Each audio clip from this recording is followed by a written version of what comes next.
Okay, guys. In the words of Ron Burgundy, boy, that escalated quickly. I mean, that really got out of hand fast. Hello, this is Matt on the Moon Lambo channel. What a freaking day. Okay, I'm going to run through all this with you. So, broadly speaking, it is known what happened. It is understood, broadly speaking, why, though some people will dispute it. I'll share with you what we know for sure, as well as a bit of speculation here. But my God, the market plummeted today. As it turns out, this is the biggest liquidation event in history. In history, folks. And look at it. We're on the other side of this thing. We're still breathing. And frankly, that probably was the bottom. Just to be clear, if you were looking at the price of XRP earlier and you about had a heart attack, just to be clear, there is nothing wrong with XRP. The entire market moved down in tandem. But I was sitting here. I mean, I happened to look at this basically right at the bottom. And XRP, I'll show you that there's kind of a dispute depending on what source you're looking at. But I saw the low according to Live Coin Watch right as it hit. I just happened to right at $2.02. And I did a double take and then a triple take. And I was like, no, this can't be right. And I was like, I must be looking at the wrong coin. I was like, nope, that's XRP at $2.02. I'm sure a lot of you had similar responses to that. But in the end, none of this is ultimately going to matter. Frankly, capitulation events, they're just buying opportunities for those who want to accumulate. This is not some sort of signal that the end is near. It doesn't mean the market cycle's over. It doesn't mean crypto's broken. It doesn't mean that everything's done. Cryptocurrencies are still useful. They still have utility. Cryptocurrencies, especially XRP, still have attributes that people find desirable. It's just that there is a cascading liquidation event here. Also, a bunch of people got spooked and panic sold. That's what happened today. But before going any further, I do want to be clear. I do not have a financial background of any kind. I am not offering financial advice, and you definitely should not buy or sell anything because of anything I say or write. I'm just an enthusiast who enjoys making YouTube videos about crypto-related topics, but just as a hobby and just for fun. As I record this video, it is 8:17 p.m. Central Time, which is my time zone, Friday, October 10th, 2025, a day that is now in the history books as it pertains to crypto and absolutely always will be. XRP, as I record, is $2.37. Bitcoin's at $112,546. But it was more than a little bit lower earlier today. Here you can see the 24-hour low for XRP. I don't know why it changed. Earlier it was showing as $2.02. There's something about the way that Live Coin Watch pulls data and calculates automatically behind the scenes that causes the figure to change, even though it really shouldn't. They should probably tighten that up a little bit here. It was earlier. It was displaying $2.02, but that's not the actual lowest price that we got for XRP. If you look at CoinMarketCap, for example, you can see that the 24-hour low for XRP was $1.53. So this has to do with where these platforms are pulling data from and how their algorithms are programmed to crunch numbers effectively and output that. So I don't think that most exchanges got as low as $1.53, but some did, and some were a little bit lower than $1.53. This is just what's being reported by CoinMarketCap. I think most were a fair bit higher, but that does mean that XRP on some exchanges basically went down in price in like snap of a finger. It went down by about 50%. Welcome to crypto, everybody. Woo! It's absolutely buck wild. Now, of course, again, it wasn't just XRP. And at the time of recording this, XRP is actually only down 15.73% over the last 24 hours. There are a lot of coins that are down, far worse than that. Even just look at the top 10, like Cardano's down almost 21%. So there are worse figures out there. Definitely Avalanche down almost a little over 24%. HBAR down almost 23%. So this is certainly, a crypto-wide thing, not pertain to any one coin. And so what caused this? Let's talk about this, folks. This is the headline. Trump threatens massive tariff hike on China over rare earths dispute. And this is what started the thing, but there's a lot more to say about this, and I'll explain what I mean by that. Check this out. President Donald Trump on Friday threatened to slap a massive increase of tariffs on Chinese products imported into the United States to financially counter new export controls that China imposed on rare earths from that country. Trump also threatened in a social media post to cancel his upcoming meeting with President Xi Jinping because of the dispute. We're going to circle back around to exactly that in just a few minutes here, but hang with me. Stock markets dropped after Trump's bellicose Truth Social post about China, in which he said that there is no way that country should be allowed to hold the world captive with its rare earths policy. Okay, so it spooked the markets. Things started going down, and that is indeed the case. So that was right around 10 a.m. Central Time here. You can see you started to see a slide on the XRP price chart, and it kept sliding for about 6 hours. Same thing for Bitcoin. You can go to the same time period, and right around there is when it really started to move. I mean, look here. So you get close to 10 o'clock, and then bam. Same for Bitcoin. You can pick every single chart's going to look the same in that regard.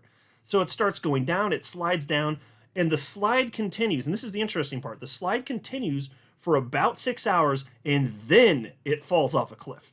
Look at this. At 3:50 p.m., Bitcoin's almost $117,000, and then it plummets to $109,000 in very short order. Same story for XRP here. You can see, look at 3:50 p.m., XRP was $2.69, and then it fell to its low. And again, you know, our Live Coin Watch is reporting it now as $2.06, even though they were showing $2.02 earlier. And whatever you think the low is, that's fine. It depends on what exchange. There are different prices for XRP on different exchanges, so that's why. But it happened at the exact same time, so it's the same story. You can see the stock market didn't really fare very well. Now, in terms of percentage loss, nowhere near what you see in crypto, but that's normal. Here's a headline from CNBC. Dow drops almost 900 points. S&P 500 declines the most since April after Trump's new China tariff threat. And that was at 4:20 p.m. Eastern time. And so it would be about a half hour after that, which would be 3:50 Central time, where things really started to fall off a cliff here. So what's interesting about today's sell-off, it's the timing. Think about this. Stocks and crypto both reacted, both for good reason, obviously. I mean, we're talking about risk on assets here, but stocks and crypto both reacted to Trump's tariff threat this morning. But crypto didn't really, truly collapse until hours later, again, around 3:50 p.m. Central, and that's when it fell off a cliff. Now, that delay matters because it shows this wasn't just an instant reaction to news. What actually happened is that the tariff story sparked the first wave of selling, you know, a kind of risk-off signal, and that made traders start closing positions. But crypto markets run on leverage, meaning lots of people trade with borrowed money.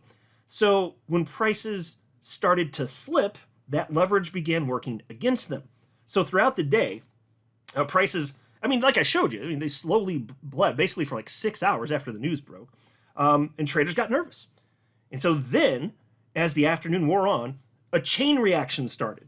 Some big positions hit their stop loss levels or liquidation thresholds, forcing exchanges to automatically sell those positions. And that extra selling pressure triggered even more liquidations. It's a feedback loop, folks. It's a feedback loop that built up quickly once it got to that point. And then everything just exploded all at once. That's why you see that chart that looks like a cliff. That's why you see that. So the gap between the morning and afternoon wasn't really a mystery event. Frankly, it was a system unwinding itself in slow motion. And if you want to call it that, I mean, I say slow, 6 hours, that's subjective. But, once enough leverage stacked up under the surface, it only took a small push, a small little baby push to make everything break at once. That's why crypto seemed calm for hours and then suddenly collapsed.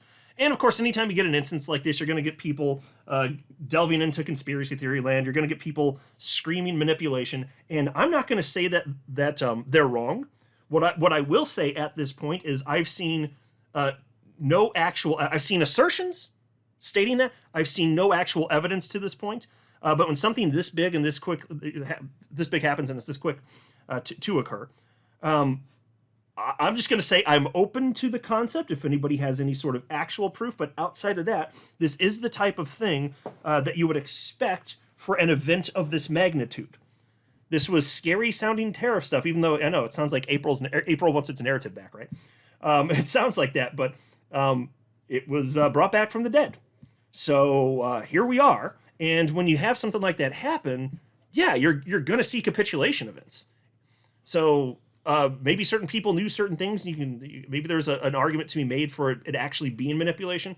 I'm just the type that wants to see the proof before I'm like, yeah, that was it. I'm just not wired that way. Like, I want to see the data and I'm open to it, but you gotta show it to me here, because otherwise I know like capitulation events happen in risk on asset classes, equities, and in crypto. So I'm just going to reserve judgment on that. But I mean, I'll acknowledge it's possible. That's just as far as I can go, though. Now, that being said, think about this, and this is actually kind of freaking funny.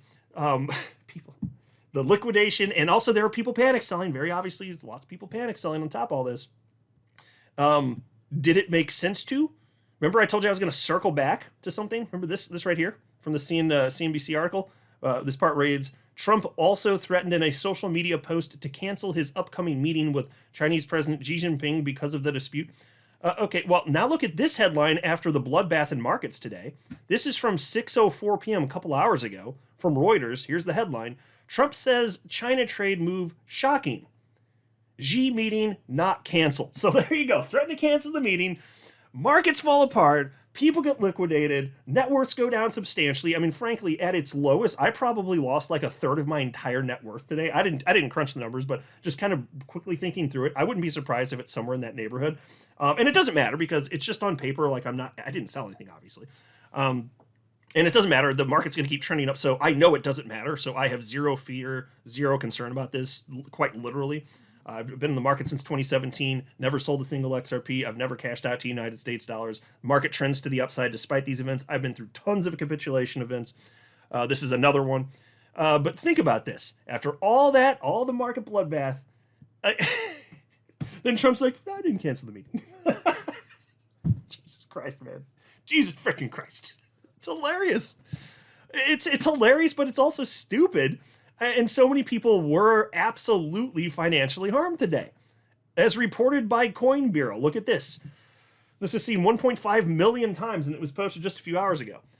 Breaking: crypto liquidations soar to $9.4 billion in 24 hours. The largest single-day event ever. Bigger than Luna, bigger than COVID, bigger than FTX. We just witnessed history. And folks, I lived through all those capitulation events. Luna, the pandemic, FTX. I lived through all of them. None of them scared me. I bought in those events. During COVID, that presented me with my lowest purchase price for XRP ever. I purchased XRP at 15 cents.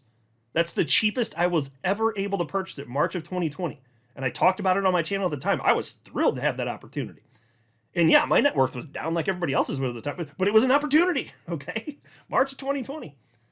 And then I bought more crypto when FTX collapsed, November 2022. And right now, I actually didn't purchase anything today, although the market had already rebounded a fair bit. And frankly, if I'm going to buy, I need to be sufficiently enticed to a way greater degree because my crypto bags are so freaking heavy. Like it frankly, at this point, it really does take a lot to entice me. And if I could have magically bought closer to that bottom today, I would have been interested. But then there was also the problem where, exchanges didn't work. I shared this post a couple hours ago. The trouble with capitulation/liquidation events like this is you can't count on being able to access exchanges like Coinbase. And so this is a point where Coinbase was technically back up, but this is from the Coinbase app on my phone. I took a screen grab of this. Degraded performance. So we are aware that some users may be experiencing latency or degraded performance when transacting. Our team is investigating this issue and will provide an update shortly. Your funds are safe. Okay. But they were actually literally down along with most exchanges. So even if you wanted to buy the bottom, pretty damn difficult. If you had some purchase orders set and the price was hit, fine. I saw a lot of people celebrating they got those filled, and congratulations to you very sincerely. But if you wanted to make a move in that moment, you really couldn't. I mean, it was difficult anyway. Exchanges were down. And that's another thing I hate about all this. Rob Paul, he experienced, even aside from that, he experienced an issue. So Rob Paul, of course, former Goldman Sachs executive, very famous guy in crypto, 1.2 million followers for a reason. He's the founder and CEO of Global Macro Investor and Real Vision. And after that fall off a cliff moment at 4:22 p.m. Central, this is about a half hour after it began, he says, desperately trying to move money out of bank into crypto. Near impossible in any reasonable time. Ugh. Oh, anyway, still a gift. So he views it as an opportunity, and this is what you're going to find from anybody that's been in crypto for more than like 5 seconds. So I understand there's some people that are going to be afraid out there, especially if you're newer to crypto. The newer you are to being in crypto, the more likely you are to be afraid. I'm telling you, there's a reason I'm laughing about this. It's because it's ridiculous. It's silly. It didn't need to happen, yet it did. And I also know that it doesn't matter. It's not going to change big picture, the trajectory. It doesn't change anything. The market cycle's not broken. It just scares people. I've been through too many of these things. Like was cited by Coin Bureau, Luna, FTX, the pandemic, all that stuff. I've been through all those. All those were touted as the end of the world by certain people. Yet here we are. The market ended up grinding higher. This one will be no different. It's the biggest one in history. So, okay, cool. Note for the history books. But it doesn't actually change anything for us. Here's a post from Negen Tropic. It's the guys that created Glassnode and Swissblock that run this account.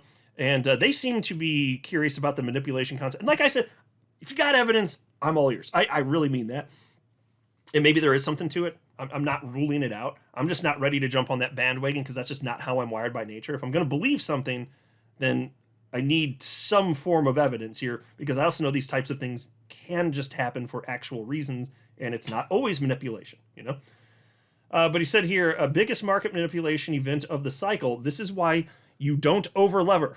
Well, I'll pause here to say, that's why you shouldn't use leverage. That's my humble opinion anyway.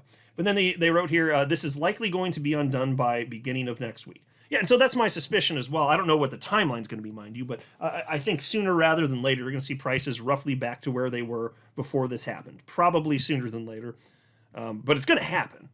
So for anybody that wants to purchase, even though the market's done a fair bit of recovery since then, a lot of people are going to view this as an opportunity. Market cap for the crypto asset class, $3.66 trillion. Just for some context here, I think it's good to have some perspective when stuff like this happens. Just keep in mind that the market cap for the crypto asset class before the election, less than a year ago, was 2.2 trillion. So even after this pullback, we're still sitting here, and yeah, the market's recovered a little bit. We're at 3.66 trillion. So just have some perspective. This is way better than a year ago, even after this most recent crash, this historic crash here. So it's just something to consider. Also, I found it fascinating that Bitcoin kind of dropped to the lower end of what Credible Crypto would have found as plausible. Not that he thought it was going to happen, but this is a black swan event. Like, this is absolutely a black swan event. But Credible Crypto, before this happened, was saying, it makes sense. It's safe zone. It won't validate his perspective if Bitcoin drops as low as roughly 108,000 rather. So if it's from 108,000 to 118,000, nothing to worry about there. And I'd actually reported that on my channel, probably just yesterday, actually. And it's just kind of interesting how he found that as a key level, and that's about where Bitcoin bottomed during this crash. It's kind of interesting, and it's bounced up a bit since then. This is not something to freak out about. It's just quite simply is not. No matter what you think, no matter what your emotions are making you feel, and we'll see. So like a lot of analysts think that was the worst of it. And I mean, once you get the cascading, like there's typically one really huge one, and we just went through that. So I'd be surprised if there's another one of even close to significant magnitude, even if the market goes a little bit lower. But either way, that was probably about it. I mean, the people that are guessing that, all those chart analysts that are guessing, yeah, that was probably the worst of it. I saw the blockchain backer say something like that even. They're probably right. Because again, just historic norms indicate that when it happens, there's the one big one. And maybe it takes a while to get things moving back to the upside, but that probably was it. So I don't know what the prices are by the time you're watching this. Hopefully not lower than this, but it's possible. Either way, I don't think you're going to see something of that magnitude in all likelihood again anytime soon. So we will see, but it still makes sense to be excited here and just laugh at the stupidity of all this nonsense. Like, this is completely ridiculous. Didn't have to happen, yet here we are. And this is not the video that I thought I would be making this evening. But hey, crypto surprises you sometimes, folks. Crypto absolutely surprises you. You get the opportunity for life-changing wealth, but not without going through stuff like this. And there's going to be another event like this in the future for a different reason that's going to be to the same or similar magnitude, maybe even worse. And that one won't be the end of the world either. This stuff is just going to happen from time to time. Seems like every few years you get something like this. I'm not a financial advisor. You should not buy or sell anything because of anything I say or write. That would be a very, very, very bad idea. Until next time, to the moon, Lambo.